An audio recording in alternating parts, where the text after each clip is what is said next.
right, so let's do one video, and let's try to keep the concepts very heavy on the chess. So we're playing an opening here. We're gonna do a regular fianchetto structure, what I typically do against an f4 opening, along with this knight h6 kind of idea, honing in on these type of squares. And yeah, now comes the question: how do I handle these pieces?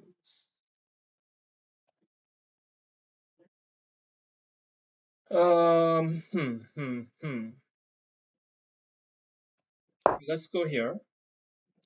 I do need to worry about the action in the center here. That's the main concern. Okay, now I can release the knight out here if I really want to, but I think I will instead solidify it like this and do a kind of knight ricocheting, Rockashwey structure here. This is I mean, this is just a concept. It's just a way of playing. Keep this knight here, attacking the pawn, wait for the bishop. Okay, now he's defended it. We recirculate around and we come up here, trade off the knights, and then we kick this pawn away. Okay, if he wants to take it, let him take it. It's fine.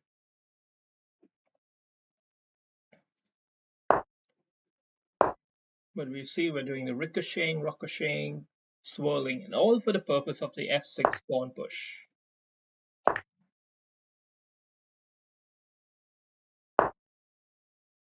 Now we got to think carefully.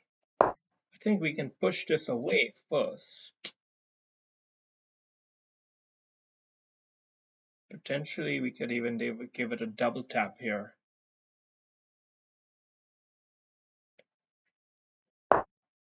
If we do a double tap and he goes back there and we solidify, we really mess him up, don't we? I think that's looking pretty nasty. Because he can't take, because I take back and attack the queen. So this is actually rather bombastic. This is a really favorable bind, I would say. Normally, I hate playing these binding type structures. I think it's what patzers do. But over here, as you can see, I've played it well and gotten a bind and made it difficult for him to get his knight into this binding square. That's what he's trying to do now. But we're going to make it hard for him. And we will develop our position while we make it hard for him. We'll get our bishop here and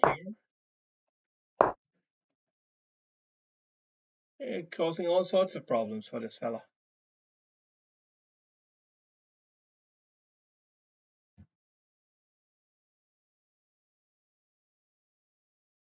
Pressure is really piling on. Queen here at an opportune moment could come in, win a pawn maybe.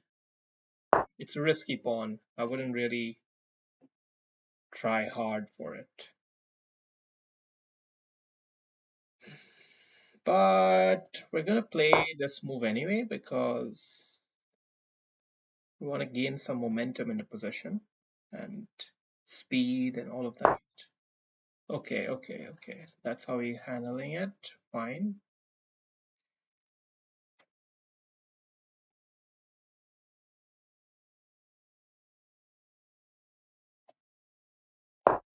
Fine. We're not going to over push. We want to keep control of this square. It's a very important square for that rook. We will probably have to play this here at some point. Now is a key question. Do we allow this? Or I think we just get our bishop here, and if he does want to come there, we're gonna snip him off. Probably.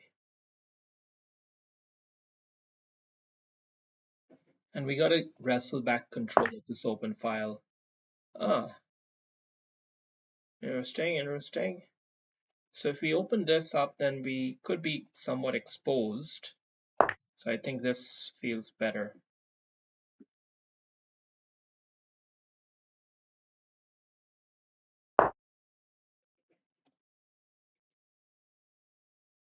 you start hanging around in there, that wouldn't be very pleasant for me, I'll admit. I'll admit that. On the other hand, I do have a really nice bishop here, and I see no reason to not try to get a rook for it. Okay. He wants to continue with this style.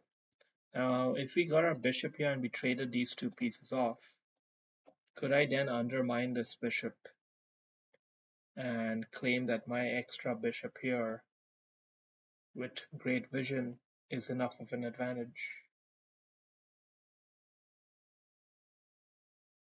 I think so. Okay, if I don't do it, then I'm at the mercy of this knight, who, well, mercy is a strong word. I'm really not at the mercy of that knight. It's just going to be a little annoying. Annoying little knight. Annoying knight. Let's just see if he's going to do it like this. He does. So then we're not going to take the knight. We'll stay for a better time, a better day here today. Here it is. I think rook here, followed by the other rook here, is pretty nice. And now we gotta walk our king across somehow. I think our king belongs right here.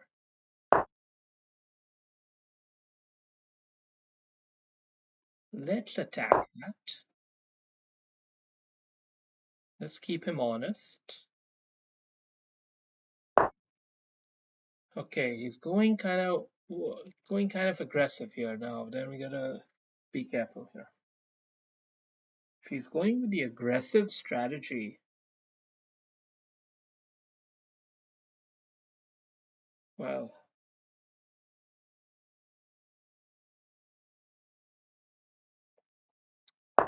I think just go for it, buddy. Just go for it. He hasn't cooked this one through. This is kind of premature. It's like desperate to attack somehow.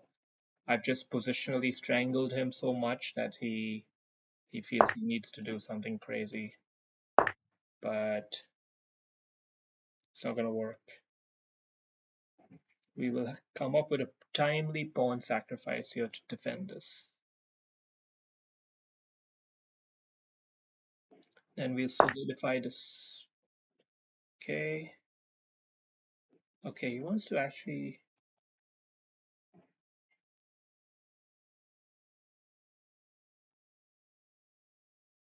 Not really do anything, bro.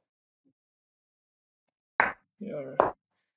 Are we playing like 3-minute chess or something? Why is this guy playing like he wants to sack everything, and it's not gonna work. Come on. Even if you get all these pawns and make it an even game, I'm +2 right now, but even if you were to get all those pawns, it doesn't matter.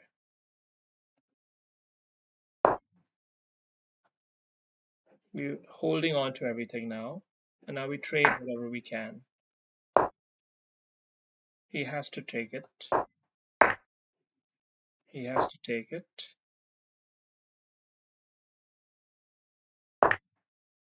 And now he'll attack here. Oh, he won't even attack there. So we take it with the bishop. And we just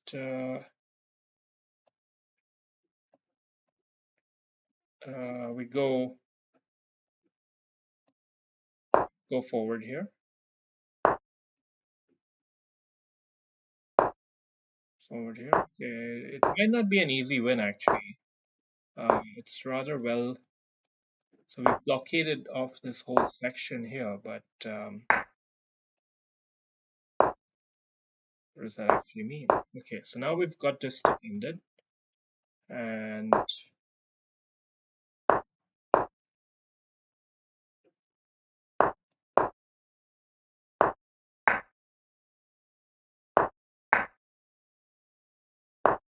Now comes the interesting stuff.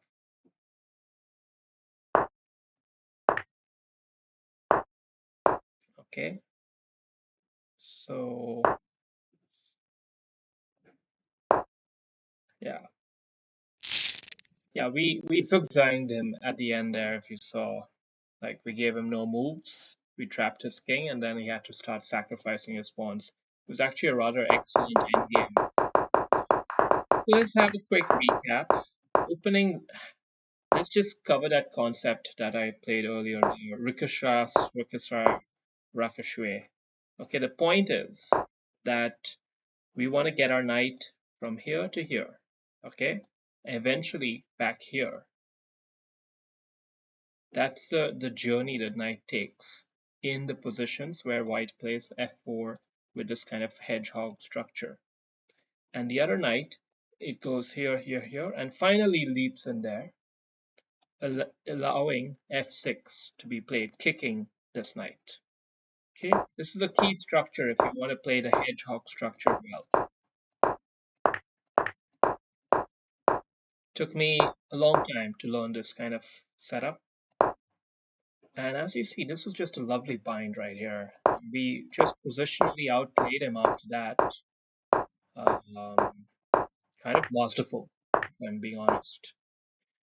Here's the only moment where I felt like maybe I should not allow this kind of counterplay, but at the end of the day, I saw it wasn't really anything to be worried about. I thought even if he does do it, I really shouldn't be too concerned. But then he started going kind of aggressive, and I wasn't sure. But all my calculations told me that I have nothing to worry about really here. This is all pretty much fine. So I just went for it, and then I think it was just pretty easy at this point. Like, there's no hope. There's no hope for this guy. Like, how can you? Pieces always trump pawns, unless the pawns are really well advanced. Look, computer evaluation gives black a huge edge in this position. And notice how I've trapped White's king. I've made it impossible for him to penetrate my structure. That was a key point. And here also, I've made sure that my king is in the action. He's not going to be steamrolled. And here, I just trapped his king in there. Gave him no squares, no exit squares here. So he's going to start having to drop off pawns. Now, this is a fun part of the game, but it's also a bit dangerous because he might end up with stalemate. But I was pretty confident in the calculations and I won the game. Thanks.